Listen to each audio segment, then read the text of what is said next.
Prévu pour le 11 juillet, la République démocratique du Congo a célébré hier 12 juillet la journée mondiale de la population sous le thème « Le droit et le choix sont les réponses en cas d'augmentation ou de diminution des naissances en ce moment de la COVID-19 en République démocratique du Congo ». Le ministre du Plan a réitéré la vision du gouvernement qui tient à intensifier la lutte contre la pauvreté pour l'atteinte des objectifs du développement durable. Les droits et les choix sont la réponse en cas d'augmentation ou de diminution temporaire des naissances.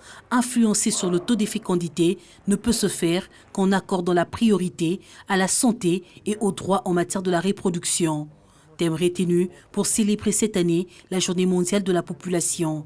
En pleine troisième vague de la Covid-19, cette célébration était une occasion pour le gouvernement, à travers le ministère du Plan et ses partenaires, de réfléchir sur les défis majeurs à relever face au taux élevé de fécondité au niveau national. Le choix de ces thèmes a été dicté par le fait que la pandémie actuelle de Covid-19 a révélé les faiblesses dans les systèmes de santé à travers le monde et a mis en évidence des graves lacunes et défis dans les systèmes d'information et dans la fourniture des services de santé et de reproduction. C'est dans le Fonds des Nations Unies pour la population, même s'il n'est pas encore possible de mesurer avec exactitude l'impact de la pandémie sur la fécondité, le Covid-19 pourrait avoir des conséquences durables sur la population. Il est donc temps d'agir sur la problématique de la fécondité et la démographie, notamment avec l'organisation du recensement général de la population et de l'habitat. Ce recensement permettra d'avoir non seulement des informations importantes sur la population, telles que son effectif, sa structure par âge et par sexe, sa répartition géographique, mais il nous donnera également des informations socio-économiques clés, notamment sur l'éducation, la santé, l'emploi, la fécondité, la mortalité et même les infrastructures, pour ne citer que ces quelques exemples.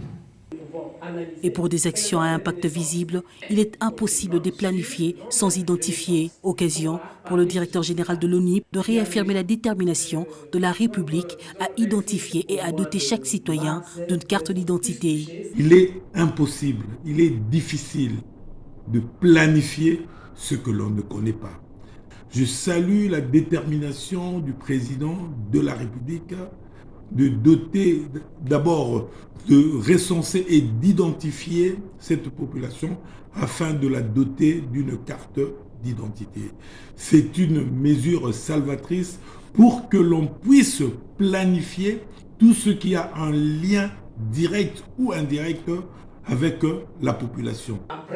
Une volonté soutenue par les experts en démographie qui rappellent que le recensement est indispensable pour que le pays dispose d'un système intégré de données.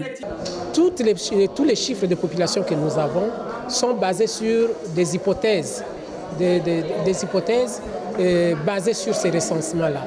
Or, en RDC, il y a eu des guerres qui ont touché la fécondité, qui ont un impact sur la morbidité, sur les migrations.